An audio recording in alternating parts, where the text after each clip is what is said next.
Il est défendu comme une mesure anti-précarité. Le revenu universel émerge à l'occasion de la présidentielle. Chaque camp, chaque candidat propose son modèle. Un projet qui, en tout cas, remettra en cause notre modèle social en profondeur. Est-ce un réel progrès ou un facteur d'inactivité, d'oisiveté? Pour en parler avec nous en plateau, David Cormand, secrétaire national d'Europe Écologie Les Verts. Delphine Granier, analyse au think tank Génération Libre. Henri Sterdignac, économiste à l'OFCE, membre fondateur du collectif des économistes atterrés, et Guillaume Quérou, président fondateur de Didaxis et président du Club des entrepreneurs. Bonjour à tous les quatre. Allocation universelle, revenu de base ou encore revenu universel, il doit permettre à tout habitant d'un pays de percevoir une somme lui permettant de vivre ou au minimum de survivre. La plupart de ces défenseurs estiment que ce revenu doit être distribué à tous et bien entendu cumulable avec un salaire ou toute autre forme de revenu. De plus en plus de candidats, on va le voir, le proposent. Les écologistes, eux, ils se sont depuis longtemps prononcés en sa faveur. Le revenu universel, c'est quoi? Plus de liberté, d'égalité? C'est surtout prendre acte d'une situation nouvelle dans l'histoire de l'humanité. C'est que ça fait environ une cinquantaine d'années qu'on n'a plus besoin de la masse de travail optimum de chacune et chacun des humains qu'il y a sur Terre pour fournir la richesse indispensable à la survie. Pourquoi? Parce qu'il y a eu les gains de productivité, il y a l'utilisation de l'énergie qui a considérablement progressé, il y a maintenant les nouvelles technologies. Et donc on fait comment? C'est-à-dire que est-ce qu'on continue à assumer qu'il y ait une part de plus en plus importante de la population qui n'a plus de quoi vivre et qui ne trouve plus un emploi, ou est-ce qu'on partage d'une certaine façon la rente qui est produite par les gains de productivité? C'est pourquoi les écologistes proposent deux choses: le revenu universel, mais également le partage du travail, la réduction du temps de travail pour ouvrir un nouvel horizon, un nouveau contrat social. Henri Stendignac, vous êtes d'accord avec cette idée? C'est une bonne idée? Non, ce n'est pas une bonne idée. Enfin, bon. C'est une idée généreuse, elle a quelques petits défauts.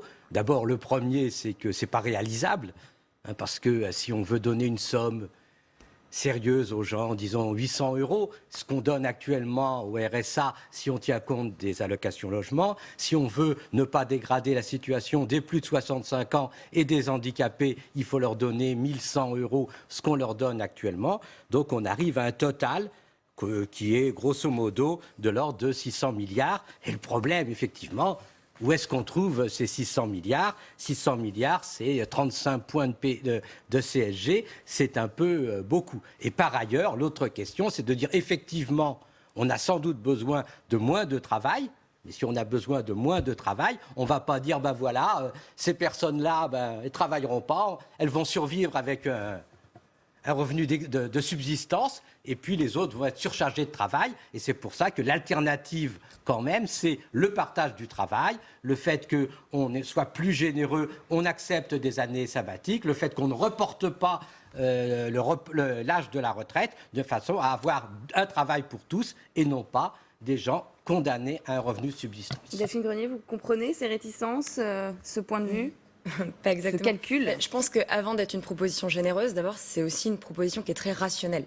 Ce qui est le nez d'un constat qui est assez simple, qui est quand même de dire que chaque année, on dépense 400 milliards d'euros pour les dépenses sociales, et que malgré ça, et malgré les dispositifs qu'on a accumulés au fur et à mesure des années, on n'arrive pas à lutter efficacement contre la pauvreté en France.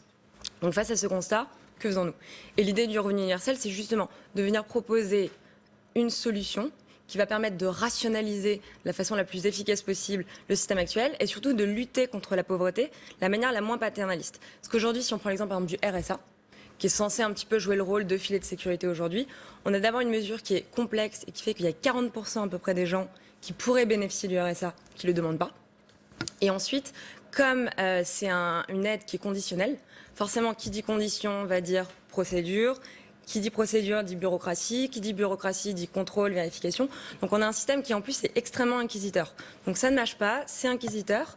Donc le revenu universel, ça vient justement essayer de proposer une solution qui est beaucoup plus efficace. Guillaume Quérou, vous entendez ça quand on parle de compenser en supprimant en fait tous les minima sociaux? Déjà, je voudrais être un peu un exemple, un témoin un peu de ce monde qui a changé, de ce monde du travail qui change.